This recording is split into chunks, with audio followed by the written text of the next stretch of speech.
চলো বন্ধুরা, আজকে একটু মাঠের দিকে যাওয়া যাক। আর আমি এই কদিন বাড়ি ছিলাম না, আমাদের মাঠটা দেখাতে পারছি না, কারণ আমাদের মাঠে ঘাস ঘাড়া বাঁধা খালি হয়ে গেছে। বাড়ি ছিলাম না বলে ঘরে দেখাতে পারলাম। এবার আমাদের পাশের জমিতে যে একটা কাকু আছে বা অন্যরা যারা কাজ করছে তাদের কাছে দেখো এখানে।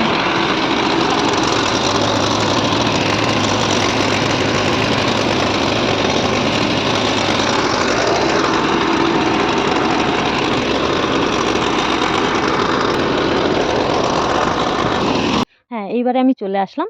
আমাদের এই দেখো সোনালি রঙের পুরো ধান আমাদের এখানে কেটে বাঁধেনি। এম, যেহেতু এখানে মেশিনে ঝাড়া হচ্ছে, আর দেখো মেশিনে খুবই এখন মানে কি না করা যায়।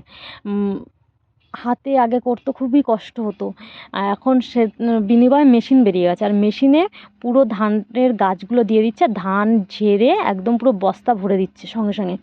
আর এতে খুবই উপকার হচ্ছে, কিন্তু উপকার হলে কী হবে, একটা ক্ষতিও আছে। ক্ষতিটা হচ্ছে কি, যে আমাদের যে খড়টা পাই আমরা, এই খড়টা গবাদি পশুরা যে খায়, এটা সংগ্রহ করে রেখে দেওয়া হয় কিছুদিনের জন্য গবাদি পশুদের জন্য।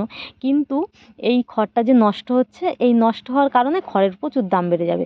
তার জন্য এই খড়টা পুরোই নষ্ট হয়ে গেল, আর এখানে একটুখানি লস হবে, আর দামটাও বাড়বে খড়ের, এটাই আর কিছু না। আর এখানে ধানটাও পরিষ্কার করে তাড়াতাড়ি মানে দিনার দিনে কেটে এটা ধানটাকে নিয়ে নেওয়া যাচ্ছে, ক্ষতি হচ্ছে না। মানে যে ঝড় বৃষ্টিতে যে ধানটা নষ্ট হয়, সেই ধানটা নষ্ট হবে না। আর এখানে চারিদিকেই আমাদের কিছু না কিছু চাষবাস করা হয়। এখন ধান উঠছে, দুদিনের মধ্যে চাষ দিয়ে আবার শস্য বুনে দেবে বা অন্য কিছু করে ফেলবে। আর আরেকটা কি সুবিধা, ধানগুলো দেখো কাটাতে, এখানে যে বকগুলো আছে না, বকেদের খুব আনন্দ হয়েছে। পুরো মাঠটা দেখো সাদা হয়ে গেছে, বক আর বক চারিদিকটা।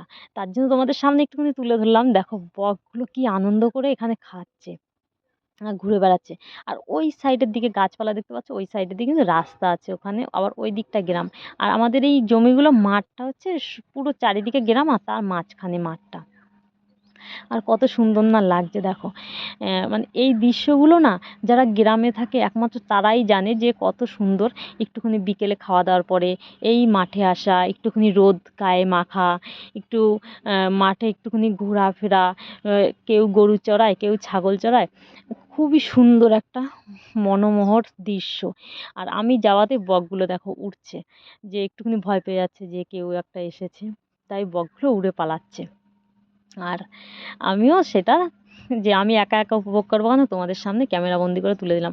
আর এই খড়গুলো দেখেছো এখানে সব পড়ে রয়েছে। আর এখানে দেখো ধানটা কাটার সঙ্গে সঙ্গে সর্ষে দিয়ে দিয়েছে, আর সর্ষেগুলো বেশ গাছ হয়ে দুপাতা হতে না হতে ফুল এসে গেছে। আর সর্ষেগুলো কত সুন্দর লাগে, পুরো হলুদে হলুদ হয়ে গেছে মাঠটা দেখো। কিন্তু ধানের গোজাগুলো রয়েছে, তার মধ্যে দিয়েই আমি তোমাদের দেখানোর জন্য তুলে ধরলাম সর্ষে গাছগুলো কত সুন্দর। জানো তো বন্ধুরা, এই সর্ষে ফুলের কিন্তু বড়া অসাধারণ খেতে লাগে, আর সর্ষে পাতা বাটাটাও কিন্তু খুব ভালো লাগে। আর আমি যে তোমাদের সামনে তুলে ধরলাম, আমার ভিডিওটা ভালো লাগলে আমার চ্যানেলটা সাবস্ক্রাইব করো, আর ভালো